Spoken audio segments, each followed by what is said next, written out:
You guys remember like 2 years ago where I started talking about all these novellas in 4 past midnight? Yeah, me neither. So let's go ahead and talk about the Library Policeman. Too soon? Yeah, too soon. Hey, what's up, bookworms and constant readers? We are back, finally, ready to go back into the multiverse. I know it's been a minute, guys, but I have kind of paused all rereads, and I thought, hey, you never finished talking about 4 past midnight. Well, guys, I am here today to talk about that with book number 3 in this wonderful, wonderful collection. This is, of course, The Library Policeman, released in 1990, and I think this one's kind of less popular because it's never had an adaptation. From this book alone, we'd had, ℙ𝕦𝕤𝕣𝕔𝕙𝕤, we'd had Secret Window, Secret Garden, which is just Secret Garden, the adaptation. But we never got Sundog or Library Policeman. So I feel like those are two that have kind of been lost almost in time, except for those diehard Stephen King fans. And I said, hey, well, I still want to talk about them because this is a super, super underrated book, guys. I had it on my list of scariest Stephen King stories. And so I think, hey, it deserves to have the Into the Multiverse treatment. So sorry about the delay there, but better late than never, right? Well, guys, let's begin like usual. Let's talk about what is the Library Policeman about. Well, Junction City, Iowa middle-aged businessman Sam Peebles happens to have some overdue books. It seems a minor offense, but not to the Junction City malevolent monster of a librarian. While being forced to confront his past, Sam battles the demons both past and present while he deals with his repressed childhood memories of horrors best left forgotten. Super vague, guys, but there's just so much about the story that really you have to experience to understand. But yeah, it'll make you look a little side eyes at librarians from now on.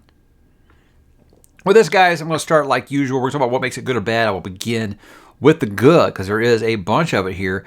This one is legitimately one of the scariest books. It really is. The reason I put it on that list is because even at 2 years ago I read this, so I would have been 43 years old, and that was my reread. It still had things that kind of made me shiver a little bit, and it's because it's not just the monster. Now, the monster in this is very scary, but that Stephen King theme that he usually has with, these monsters are scary, but check out these human monsters. Check out how monstrous they are. That's a big, big thing in this book. So what I think Sam goes through both mentally and physically, straight nightmare fuel. It's stuff that really is just going to make your skin crawl.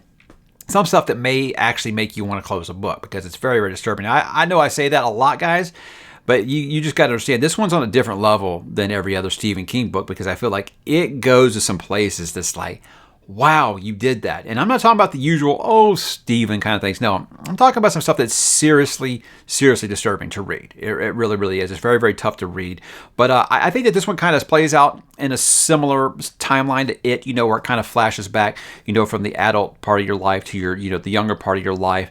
Not quite as much as this is a novella. It doesn't have time to kind of work that much. But I do very much feel like Sam could have been a member of the Losers Club. I feel like that he's very much can kind of fit in that same vein, and there are many things from the story that will remind people of it, and that is a good thing, and that leads me to talking about Ardelia. Now, Ardelia is she's pretty horrifying. That's all I can really put. Ardelia is one half of the antagonist in the story, and she's some scary stuff. There's some stuff where you can tell he was reading it. This wasn't that long after it had come out.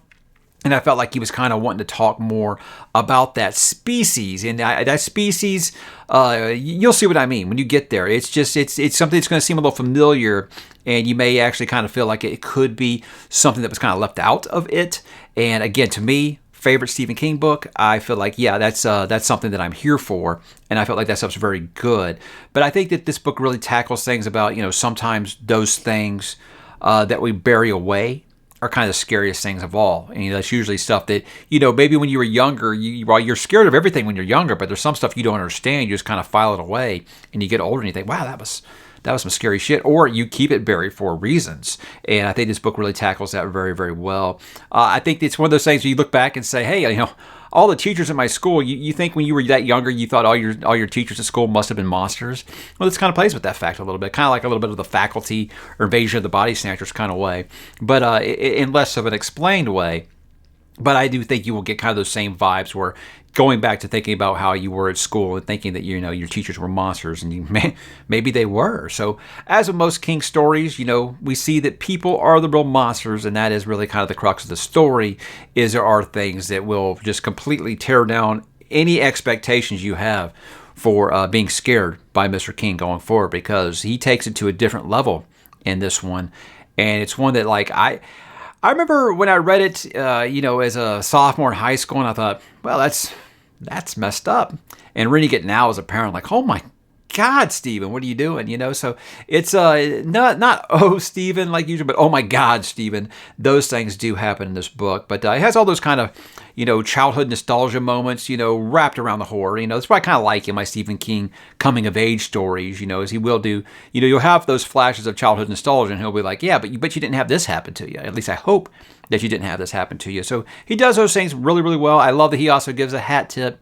As a newfound Robert McCammon fan the last couple years, he does give a hat tip to Robert McCammon in this. It's kind of funny, as he always kind of got the comparison to Dean Koontz, and I don't think he liked that.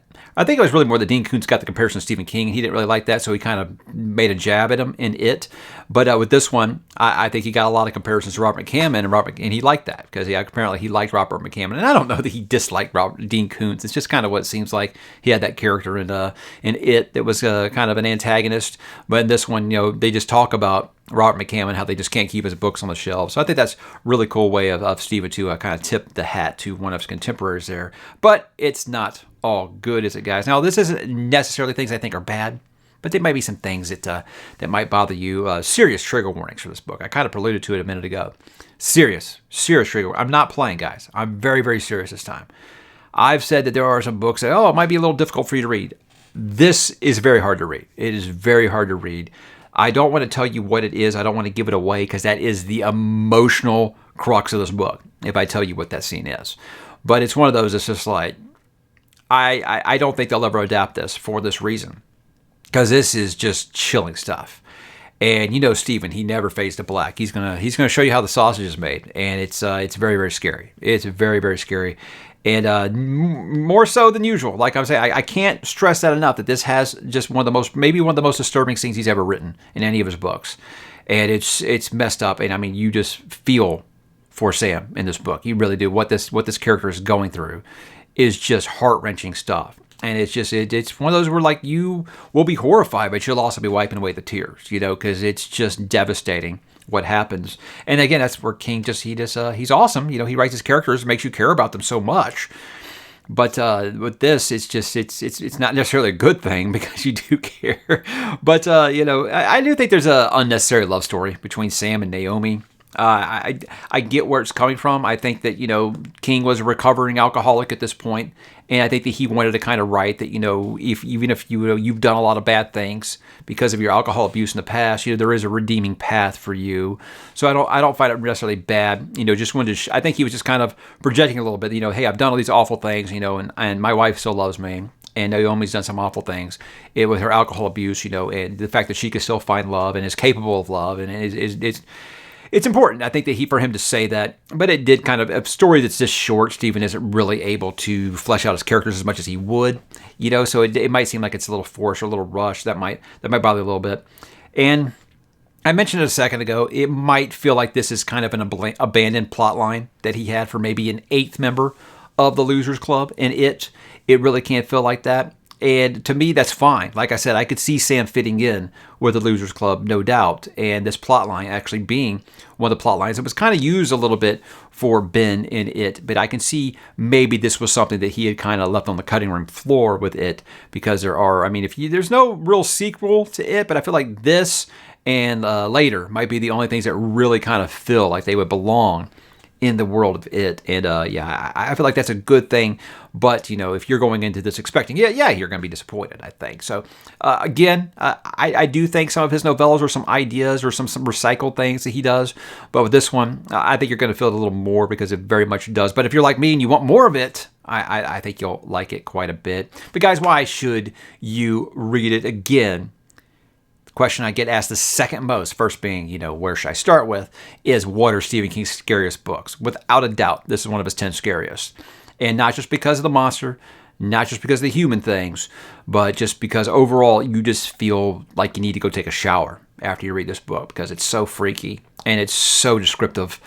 And again, he pulls no punches. So you got your big scary monster, you got your humans that act like monsters, you got all the gross outs, all that stuff that you need in a Stephen King story. in a tight little bow and, a couple hundred pages. I think you're going to be quite happy if that is what you are looking for. But yeah, also this might be the best story of this novella collection. I love ℓ𝕬𝕣𝕠𝕜𝕤. I think Secret Guard, Secret Window is very, very underrated.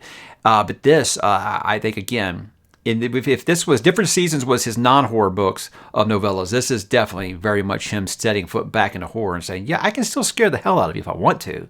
So I feel like this was the first time post-recovery that he really dipped his foot back into horror, and the Library Policeman might be the freakiest and maybe best out of all of them. If I have any final thoughts, look, the problematic police, as I like to call them, they haven't been kind to this one. They point out several things. Women are kind of portrayed as undereducated and only there to serve the needs of men. Alcoholics are treated as lesser than garbage. He uses abuse for, shock factor. To me, it's just that stuff that was still going on in small town America in the 1990s, in some places it still is. So I always feel like Stevens he doesn't write that for shock factor as much as he said, this stuff happens. It does happen, and I'm not going to just pretend that it doesn't. I always thought he was a very courageous author for those reasons. But that might be some things that some people will have a problem with, because I have seen a lot of the reviews of people reading them with modern eyes. They are making these complaints, and I'm not diminishing those complaints. That stuff is in here. It is, but I don't think it's Stephen being tone deaf. He's bringing awareness to it. Remember, this is 1990, guys. He's bringing a lot of awareness to these things. And to me, I think it was there for a reason, to show this stuff was actually going on. But this is a story, I think, in the end, that is about, overcoming repressed trauma, facing those fears, and coming out stronger on the other half for it. Sam really does stare down his demons in this and comes through like a champ. And I think in the end, that's something you don't see a lot of in his books. I don't want to say it's a happy ending, but I will say that it's one where you'll feel like, okay, well, this character has a lot of baggage, and I felt like they just, checked half of it. And that's good. That's good. Showing, again, that there is redeeming qualities if you've been an alcoholic in your life. If something really, really bad out of your control happened to you in your life, you can still face those fears and overcome them. So I think that's a very, very positive message in this book. Something that he was really, really doing at this time period in the 1990s was really kind of saying that, hey, we've all had this messed up stuff happen, and you can still overcome it. And I think that's a very good message to have. But I don't think we'll ever see this one adapted for reasons that I said earlier. There's just way too much disturbing content in this book. And that's why I think that a lot of people just kind of sweep this one under the rug, don't ever really talk about it. But I encourage you to visit it if you haven't. Because, again, you can't be sensitive because, guys, it's messed up. And I cannot stress that enough. I think of all the books I would give a trigger warning to, of all of his books, this one, even above it. Yes. Even above it. So, again, you have been warned, but please don't let that deter you from actually reading. I'm just letting you know. It's gonna mess you up a little bit. How about some Multiverse Connections? Before I go, I got a couple here. First, obviously, It, and also The Outsider. This is kind of a twofer here. I feel like Ardelia has a lot of similarities to Pennywise, but also from El Cuco, from the Outsider. In fact, there's actually a quote that I wrote down while I was reading this that made me think, I wonder if this actually was kind of meant to do on purpose, because The Outsider wouldn't come out for, 20 plus years later. But the quote says, there's something not human, some it hidden inside her skin. And I think I always knew it. It's inside, but it's forever an outsider. So I don't know. I think it could be really, again, we don't know how long he was kicking The Outsider around his head before he actually wrote that book.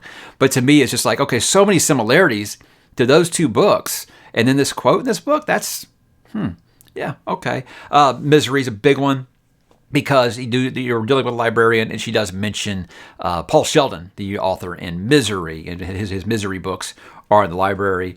And I already mentioned that they do talk about Robert McKim, and they actually mention Stephen King as well. So Stephen, it's one of those things like, whoa, so does this not take place in the multiverse? Read The Dark Tower, guys. Read The Dark Tower. The Stand, this is kind of an interesting one. There's a character, Dave. He draws all these posters. They're a little scary. And he has this character that he calls the Dark Man, which, if you've read The Stand, you know he is referring to Randall Flagg. And Sam's hair does kind of go white after traumatic experience, just like Nadine's did, which also Henry Bowers did in It. So, again, I feel like he was really, really focused on